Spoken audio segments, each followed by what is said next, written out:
So this morning we're going to be moving right on briskly, proceeding through the 4 applications of mindfulness, the 4 close applications of mindfulness. So we look very briefly, of course, at the body, explicitly the body, but also implicitly all of the appearances, all the phenomena that we access by way of the 5 physical senses. And then moving right on in this progression from coarse to subtle, this, I think, very, very skillful strategy. Coarse to subtle, then we'll move on to the second of the 4 close applications of mindfulness, and that is of feelings. And bear in mind that in this context, in Buddhism, this term that we generally do translate as feeling, it's a good translation, vedana, refers to only our very primitive, primal feelings, pleasure, displeasure, and neutral. Nothing more sophisticated. Frustration, exasperation, exhilaration, anger, and so forth. These are all emotions. But we're just talking real basic primal. And for a very good reason. This is very familiar now, isn't it? These are the ones we care about. These are the ones we care about right down to our core. We don't want the unpleasant ones. We want the pleasant ones. And if we get the neutral ones, we're bored. Pretty much that, yeah? But so I give kind of a long talk on that relative to the roots of bodhicitta. And the fact that there are just 4 applications of mindfulness, there could have been, the Buddha could have made it 5 or 13, anything he liked. But the fact that the next one is a close application of mindfulness to the mind, which includes the whole array of mental factors, anger, compassion, etc., etc., etc., a wide variety, 51 mental factors. They're all included in that one, except feelings. Because feelings, mental feelings, enjoyment, and so forth, that's also a mental factor. Why didn't it get pitched in with all the others? What made it so special? If you were another mental affliction, you might feel jealous. What makes feelings so special? We just got thrown in with all the rest. And well, there's a very good reason. I mean, it's a good objection, but then there's a good answer too. And that is, among all these mental afflictions, these are the ones we really care about. All the other ones are kind of, whatever. But if you're in pain, that's the only one you really care about. If you're in mental anguish, that's the one you care about. If you're filled with bliss, that kind of catches your attention. And these are the ones we want. And so, since we want them, and we care about them, we can't help it. And it doesn't matter whether you're a human being or a cockroach, you can't help it. You don't want pain and you do want pleasure. Then if you want something, you probably should understand it. Good principle, isn't it? If you want to acquire something, to realize something, to experience something, and you don't have it, or you are having it but you want to get rid of it, then understand it. This is what the Buddha said in his brief references to the Four Noble Truths. Here is the reality of suffering, understand it. Here's the reality of source of suffering, get rid of it. Here's the reality of the cessation of suffering, realize it. Here's the reality of the path to the cessation of suffering, follow it.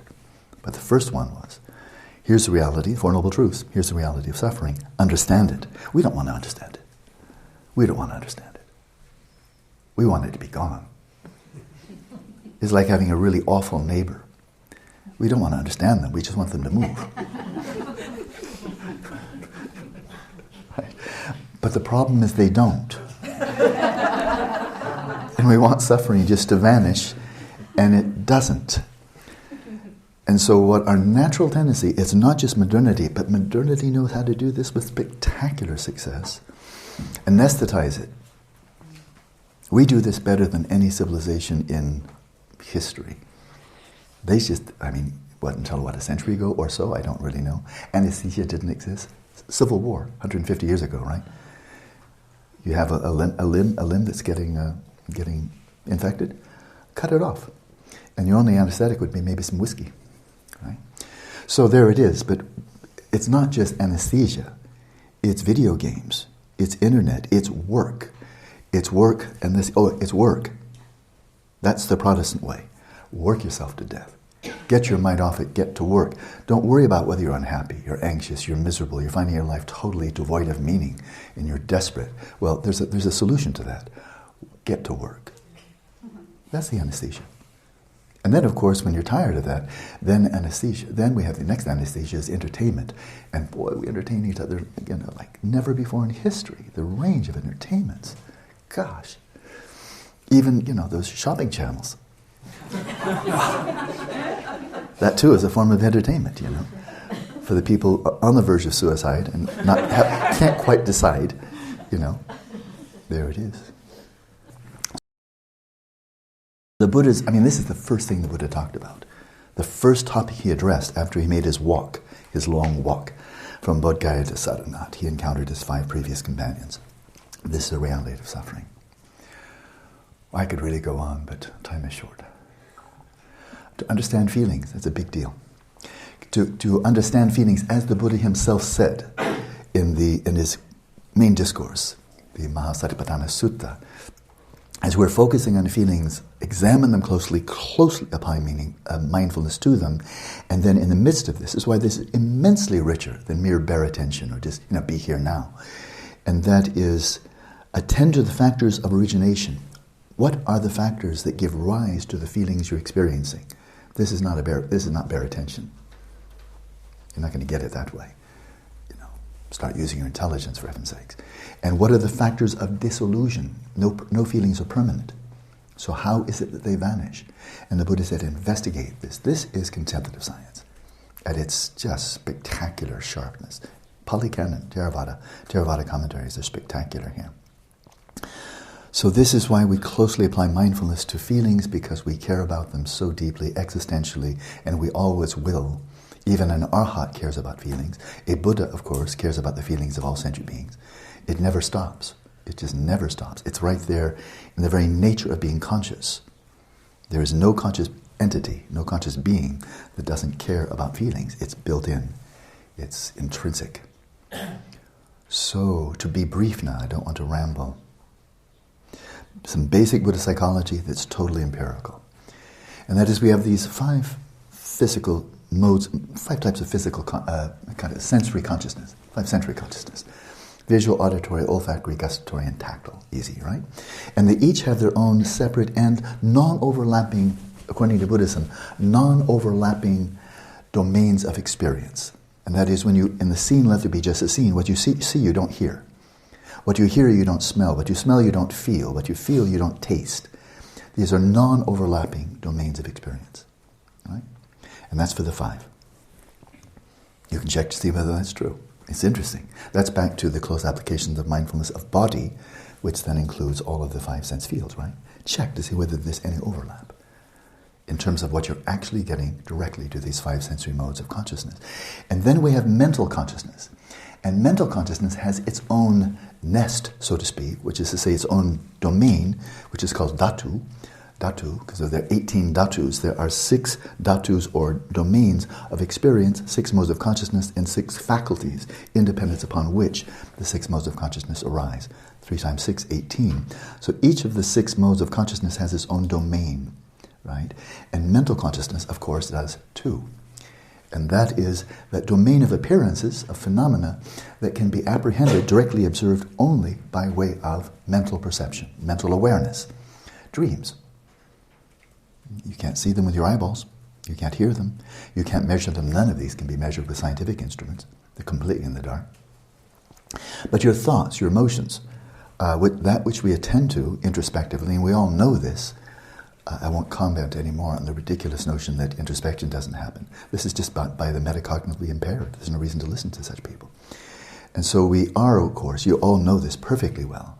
You know when your mind is agitated, when it's calm, when thoughts are coming up, when they're not, when the pleasure is arising in your mind and when it's not, and so forth. We know this by means of mental consciousness. We're not like in the old joke from behaviorism, where human beings are understood to be only stimulus response entities, but with no interiority. So a man and woman make love. You remember this one? A man and woman make love. They finished. And then the man turns over, lights a cigarette, and turns to his companion and said, "It was good for you, how was it for me?" As if, there's no interiority, so that's all you would know, is just behavior. Well, of course, that's a good joke, moderately. It's terrible science, but it's kind of a moderately good joke. But of course, we are aware of our own joy. We don't have to infer it on the basis of behavior, and we don't have to infer it on the basis of neurocorrelates. That's all neither here nor there. It's extraneous. It's outside, peripheral. And so here's the interesting point. Again, I want to be really close to the bone here. And that is, each of these modes of consciousness has its own unique domain. And the five sensory cannot, mental, that is, auditory consciousness cannot leap over and poach in the field of visual. Visual consciousness can't poach, pick up scent, smell, and so forth. The visual cannot poach mental, cannot jump in and see your thoughts, your emotions, memories, and so forth. But there's one poacher. It's like, isn't it a cowbird? I think it's a cowbird that lays its eggs in other birds' nests. I think so. I used to study ornithology 50 years ago. But whether it's true, I think it is. Whatever it is, the one poacher here, the one that can poach in everybody's pond, is mental awareness, mental consciousness. Because as I gaze, for example, at Michelle, I turn my head towards her, I turn my visual gaze toward, and I see the visual impressions. In the scene, there's just the scene. The visual perception picks up the colors, the shape, colors and shapes, basically. Colors and shapes, right? But I'm not just sitting here, lots of colors and shapes. When I turn my mental awareness to anyone, a person, anything, then mental consciousness piggybacks. It piggybacks on the visual, the auditory, olfactory, gustatory, and tactile. And so that when we're, for example, attending to the fluctuations of prana within the body corresponding to the breath, we're attending to that with our tactile consciousness, but piggybacked on that, which is where the samadhi is in mental consciousness. You're developing samadhi with mental consciousness, not with tactile consciousness. Tactile consciousness is a carrier, but where the work is really being done is mental consciousness. This is crucial. Gets very interesting very fast in my mind. So mental consciousness can stay home, as in very deep states of settling mind in this natural state, where your consciousness is so withdrawn from the five sensory domains that all that you're explicitly aware of and ascertaining are the events arising in the space of the mind, the space itself, and then thoughts and so forth and so on. And so it's staying home. It's not poaching in any other domain. It's staying in its own domain. But of course, it happens all the time. Right? It happens all the time. As I gaze over at Felipe, then again, there goes my visual awareness. So now it's focused there, and everybody else is out of focus. Right? Everybody is out of focus. Mental consciousness is now piggybacking right now on the visual and picking up Felipe's facial expression. I can make sense of a facial expression. I understand a facial expression, not with visual perception. Visual perception, non-conceptual. Mental consciousness includes both conceptual and non-conceptual. And conceptually understand the meaning of a facial expression and so forth. Okay, let's keep it close to the bone. Back to feelings. So all of this is theory. You can put it to the test. No doctrine here. It's either true or false. Check it. But now we come to feelings. Okay, so I just talked about consciousness, right? But now all modes of consciousness, and this is again core theme of Buddhist psychology and epistemology, that feeling is always present in any perception, in any experience. There is always feeling, as in pleasure, pain, and indifference. But bear in mind, crucial point, a lot of crucial points here. This is very, very compact. And that is, we often, in English, and I don't know so well about other European languages, I think it's probably the same. And that is, when we're not feeling happy or sad, if we ask, well, how are you? Nothing special. I'm not having any feelings. I don't feel happy or sad. I don't have any feelings. Yes, you do. The feeling is called neutral. So before the Indians came along, the Asian Indians, there was no number for zero. Because zero wasn't a number. Zero was an absence of a number, right? And they thought maybe zero should be a number. And so the Indians invented nothing. They also invented samadhi and a few other things. But this turned out to be very useful. Show me the symbol in the Roman numerals for zero. Can you imagine doing complex multiplication with Roman numerals? Oh, and these are Romans. Hey, sorry, Italy, but X, X, Y, C, I, C, X. Really? You ran an empire with this? You've got to be kidding. Like, geez. And we call it the Arabic, the Arab numerals, but no, they're Indian numerals. The Indians invented the Arabs were smart enough to learn from the Indians. Okay, so neutral feelings are also feelings. As much as bliss or agony, they are feelings. Neutral, which means no preference. It's right in the middle. It's neither a negative integer nor a positive integer. It's a zero integer. And that is an integer, 0. And so now, we're going to go back to mindfulness of breathing as a baseline. That's going to be our boat. That's going to be our boat. Okay? Mindfulness of breathing. So we're going to bring, in this session, bring our awareness, that is, the tactile awareness is already picking up these sensations, or the appearances are rising to tactile awareness, but we're going to couple, we're going to piggyback mental consciousness, mental awareness, in with the tactile. So they're in the same telephone booth, you know, the tactile and the mental. We're going to be directing our attention once again to the tactile sensations as just something to hold on to for the 24 minutes. Something you can count on, like a life jacket or a little buoy.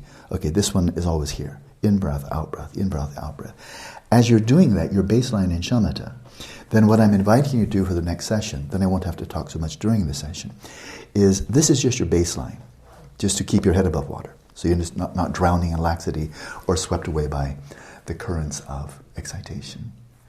Hold on to the buoy of the breath, in-breath, out-breath, in-breath, out-breath. But in the midst of this field, this somatic field, you will detect, you'll directly observe sensations, of course, earth, water, fire, air. That's maybe, the Buddhism says, oh, by the way, that's inclusive. Everything's going to be one of those or a combination. See whether that's true. We have all kinds of empirical hypotheses here that you can put to the test. But that's not the only thing you experience. We all know this perfectly well. That when you're experiencing your body, you're feeling your body, feeling the sensations of the body, you know that you're not just getting earth, water, fire, air. You're also getting pleasant and unpleasant. That feeling in my knee is really unpleasant. Oh, I'm experiencing surges of energy through the body. I like that. You know, bliss arising in the body. Happened, a number of you have reported. And discomfort, if you haven't reported, all of you I know have experienced it. Discomfort in the body, you know, it comes with the territory. And so now, as we start to finesse our experience of feelings, we'll know 2 crucial points. This is very high density now, right? So you might want to listen to the podcast twice. A lot, if you're familiar with it, no sweat. And that is, there are sensations like too hot. You know, hot, intense fire element. Well, you can be a cockroach, an earthworm, you can be a human being, you can be Einstein, but if it's too hot, we don't like it. And if it's too cold, we don't like that either, relative to who we are, you know. If you're not a penguin, you know, Antarctica is a bit chilly. If you're a penguin, they say, hey, it's normal. 40 below, an ordinary day. You know, that's fine if you're a penguin. But if you're one of us naked apes, that's kind of uncomfortable. And so simple things like too much and too little, a fire element. Well, we know, unpleasant. How about too much earth element? That's called getting hit in the head with a rock. Ooh, earth element, intense. Don't like it, you know. Or thrown out of an airplane with no parachute. Ooh, lots of air element. Don't like it. Don't like it. Space element too. As they say, falling isn't the problem, it's just the end that's the problem. There's no real problem with the air or the space, it's just, it doesn't last. And then you get a whole bunch of earth element at the end. Yeah. But we have this that is tactily, it's that any mode of consciousness always has a feeling component to it, positive, neutral, or negative. And so as we are tactily or somatically experiencing sensations in the body, they will, by way of tactile perception, be experienced as pleasant, unpleasant, or neutral. This is the hypothesis, all of this hypothesis. Then it gets interesting. It's simply something to memorize and, then debate about and then move on to the next topic. Boring. So we experience unpleasant sensations, pleasant sensations in the body, neutral sensations in the body. This is true, okay? Those are called physical feelings. Physical feelings. But of course we open our eyes. Maybe we'll do that tomorrow. Today we're just going to focus on the body. That'll keep us busy. And so we have these somatic feelings. This is a pleasant sensation, unpleasant, neutral, right? But as I said before, we're coupling mental consciousness, it's piggybacking, it's fused with the tactile awareness. And so we also have it, since mental consciousness always has feeling to it, as we're mentally aware of the sensations of the body, we also have a mental feeling of what we're experiencing. I'll give a good example of this. Deep tissue massage. Let's imagine you come with a lot of tension and you pay a lot of money to have the best expert in deep tissue massage give you, a workover for 1 hour. And you're so tense and physically just tight as a knot when you come in. And this person gets, he or she, whoever, gets their fingers in and they just start going deep into tissue. Tactily, that hurts. That's not pleasant. Mentally, do it more, deeper, deeper, you know. You want it, you just pay for it, you're getting it, and you think, go deeper. I know it, but it feels good, Oh, thank you. Give them a big hug on the way, after they've tortured you for an hour. You give them a big hug, I feel so much better now. Oh man, you did just what I needed. Mental pleasure, physical misery, right? And then you can ask, which one do you care about more? And that's an individual choice. I had a Thai massage once, and a deep tissue Thai massage. He called it therapeutic. I called it agony. Never again. Another crucial point coming. When we have feelings about anything, about a person, I have feelings for you. Or we look at art. Isn't that magnificent art? Isn't this countryside beautiful? Isn't that disgustingly ugly? Isn't that smell awful? The sensation in my body feels awful. Oh, and etc. This is how we talk. This place is beautiful. That person is very attractive. This food is delicious. That sound is marvelous. That music or whatever is marvelous. You notice how all these adjectives, basically pleasant and unpleasant, good and bad, are all attributed to the object. The woman, the man, the art, the food, the smell, and so forth and so on. It is, as if I've just described, this is a Singaporean woman, this is an Italian man, that's an objective statement. It doesn't matter what I feel about it. I mean, that's just true. I don't have any choice, right? I don't have any choice. Singaporean woman. What can I do? I can like it or not like it, but that's the way it is. And an Italian man, Australian, you can't figure out what he is. Australian, Italian, doesn't know. So they're the Confucianists. Laudia Confucianists. And so, but that's just an objective fact. Nothing to be done about it. And then we very often treat this person is attractive as similarly like this person is a Singaporean. Is that true? The first point is not debatable. It doesn't matter what your perspective is. If you don't think that... Your name once again? You can call me Lim. Chameleon? Lim. Oh, that's easier. Thank you. She abbreviated it for me. Thank you. So Lim, if you think that Lim is Filipino, you're wrong, right? Not. Doesn't matter what your perspective is. Or you're an Arya Bodhisattva, or you're a Deva, or you're a cockroach. If you think that she's Filipino, she's not. You're wrong. That's the way it is. That's the breaks. Right? Is it, as we look at a cell phone, do you like Androids or iPhones better? One is better, one is worse. This one is much nicer. This is... What are we really talking about? And here's the Buddhist response, and that is all feelings are not in the object, they're in the mode of apprehension. All feelings. It's not an objectively given. It's in the mode of experience of the object. I did a little bit of checking. Just before I came here, I did some really, really fun background check on the internet to the most extraordinary fruit on the planet, durian. I've lived in Thailand now for about 2 years altogether, and durian is something people actually eat. But I checked out the smell on the internet, and here's how it was described.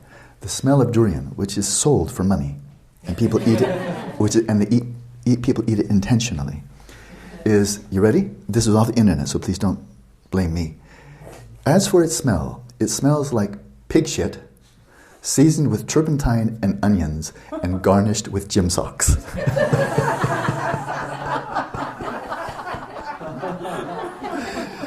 This is an objective fact. I thought that's about as good a description of the smell of durian that I've ever seen. When I was in Thailand, somebody once, in a sealed bag, a sealed plastic bag, left a piece of durian just outside my metal door, which is about 2 inches thick, as a gift. When my wife and I lived in a barn up about in the Santa Cruz Mountains with Gyatso for 2 years, there was a feral cat. And the feral cat would go out hunting, and then, as a gift to us, would leave the liver and internal organs of its mice at our doorstep as a little courtesy. I prefer the liver of a mouse, because when I could smell it through the door, through the sealed plastic bag and through the door, somebody has brought durian within a half kilometer of my room. And I don't like it. All right. That is what it smells like. And obviously, a long time ago, some people living in the tropics smelled it and thought, I should put that in my mouth.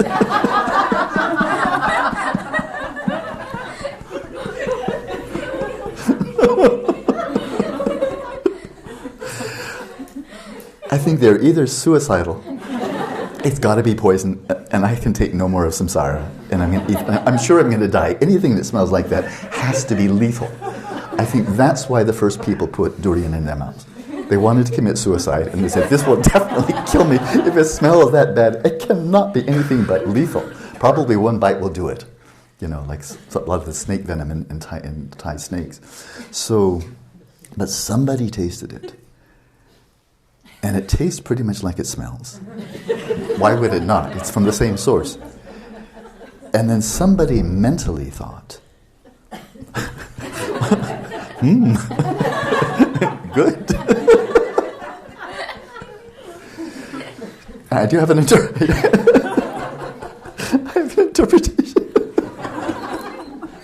Because I know people who think the durian tastes good. And some of them I respect. And here's my interpretation. I know I could be wrong. I think they were vultures in their past life. Durian. Oh, a dead rabbit.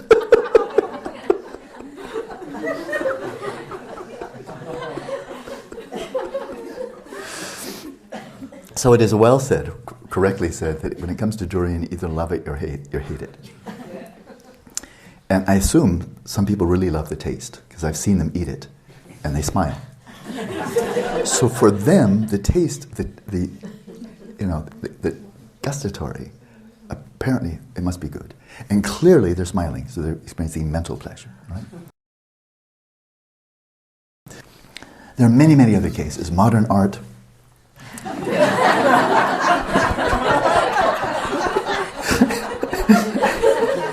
Heavy metal.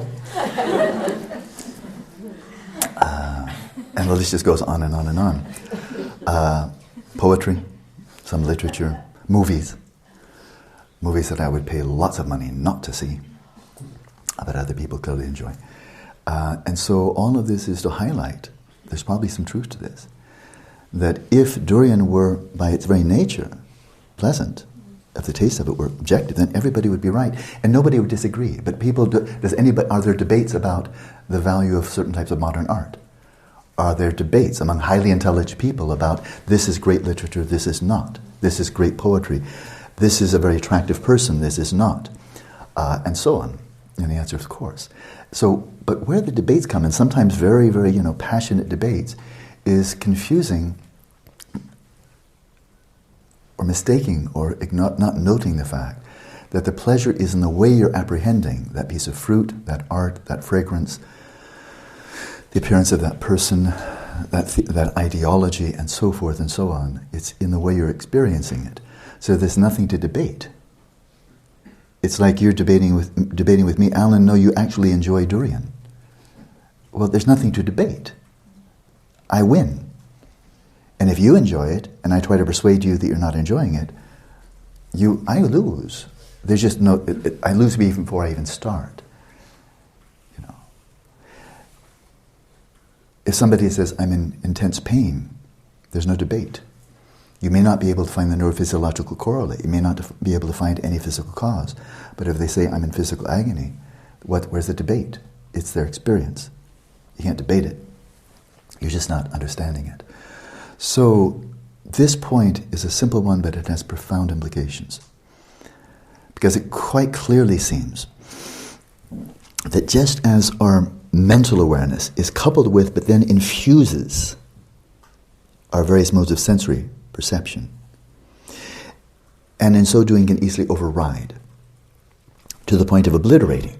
So people who are so committed to the materialistic worldview that they are persuaded that anything that isn't physical doesn't exist, and any mode of measurement that is not physical doesn't exist, they can actually not see that they actually have the ability to introspect. Because they shouldn't, and therefore they don't. You know? And even, I do find it impossible to imagine, but it has to be the case. People who say that qualia don't exist, that consciousness doesn't exist, mind doesn't exist, it's, with their senses, it's perfectly obvious, but something's obliterating. It's like putting tar paper over their experience, and it's blotting out. So they're actually being serious and being honest, you know, and this happens a lot. It happens a great deal. Cognitive deficit disorders, where mental consciousness, some idea, some fixed idea, belief, and so forth, is blotting out, just like a dark cloud, obliterating, smothering the appearance. Right? So this suggests that we're not disempowered by objects unless we have a disempowered mind, and then the objects take over. And we feel we're in a world that's just happening to us. This was a miserable day. Those are awful people. That was a delightful place. This was horrifying. This was disgusting. This was delightful. This was so serene, as if we're just kind of like flypaper, picking up what's out there, pleasant, unpleasant, unpleasant, unpleasant. In other words, we've completely given away all of our power to the objective world. And we say, how are you? Up and down, up and down. I've heard that a few times already in the one-on-one meeting. How was the week? Up and down, up and down. Hello, flypaper. As if it happened to you. You know, I'm not ridiculing anybody, but we do this a lot. How did your meditation go? Well, it was this way. And I was just flypaper. I witnessed what happened. It was an awful day of meditation. As if you weren't even a participant. As if it happened to you. This was an awful day. I had a rotten encounter. As if it happened to you. As if the mind just has no power at all. It's just flypaper. It just picks up what's out there. This is where materialism leads us. And then the antidote is, of course, bring in the anesthetics, bring in the drugs, bring in the entertainment, bring in the work. Because that's where all the power is. And you, what do you know? You don't even know what you're feeling. Because you don't even have the ability to introspect. You see why passion arises? Maybe you'll see why passion arises about this one ridiculous ideology, when there are so many ridiculous ideologies to choose from. This one is really pernicious, so profoundly disempowering. So get back to constructive. We're going to go back to the practice momentarily, and that is we're now going to go in and have the raft, the life buoy, the fluctuations, the regular fluctuations, something you can count on, something you can hold on to with continuity, but in the midst of that, broaden the scope of your awareness, attend to the whole field, and note not only those sensations correlated to earth, water, fire, and air, but also observe the feelings that are arising within the somatic field, because they certainly are arising. Examine closely for yourself. Run experiments. Get creative. Be a scientist of your own body. To see whether the feelings of discomfort, maybe it's bliss, maybe it's neutral feelings, that arise in the body, whether they're to be found in the sensations themselves, which are simply arising to you as appearances, as tactile appearances, very much like visual appearances and auditory appearances. Are those feelings, the pleasure, the displeasure, or the neutral, are they right there in the very nature of the feelings being dished up to you, simply being presented to you, right? Or can you detect that they're actually not in the object, but they're in the way you're apprehending the object? And if it's in the way you're apprehending the object, you have at least the possibility of altering that. Because then it's not just done to you, it's actually coming from your side. And now we've just opened the door to this vast range of practices called Lojong, mind training. It was alluded to yesterday, taking suffering as a path, illness as a path, death as a path, demons as a path, and so forth. Well, we can't take any of those as the path if they're just happening to us. It's just a done deal. You're sick, be miserable. You're dying, be miserable, and so forth. But if the pleasure or displeasure or neutrality is in the way we are experiencing illness, what other people call adversity, injury, death, loss of physical stuff, loss of a loved one, and so forth. If it's not there in the object, if it is, then we're disempowered. It's just happening to us, like having rocks thrown at us. If you can dodge, you dodge. But if you can't, too bad, you suffer. But if the suffering is actually in the mode in which we're experiencing, and if it's true, and there seems to be really strong evidence there is, I take in Durian as a case in point, that the mental can override the physical and thereby modify the physical. The mental's powerful. We know that. Football players that get two big American football players, 40% of whom have brain damage by the time they finish their sport. Very sad. Criminal, actually. But you get these two big guys, 250 pounds each, running at each other at 50 miles an hour, having a 30-mile-an-hour head-on collision, and of course they put their head first.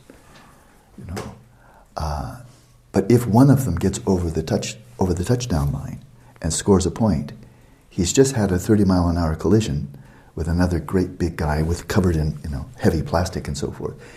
And then what does he do when he gets across a touchdown? Thank you, God. And yay, and he spikes the ball, and he's hugged, and he's embraced because they just won the game. Filled with joy. Bliss, physical bliss, mental bliss. I did it. The scoring touchdown with 3 seconds on the clock. I hope they got that on film. Of course they did. You know, the mental totally overrides. No pain, no gain, right? That's what they say in football. No pain, no gain. And be happy with the pain. Okay, that's the good old macho ideal. That your mental totally overrides and modifies the physical. And then mentally, it's just pure bliss. If you win. If you don't, then of course, it sucks. So let's check this out. Jump in. Let's find a comfortable position, but don't expect to be comfortable too long.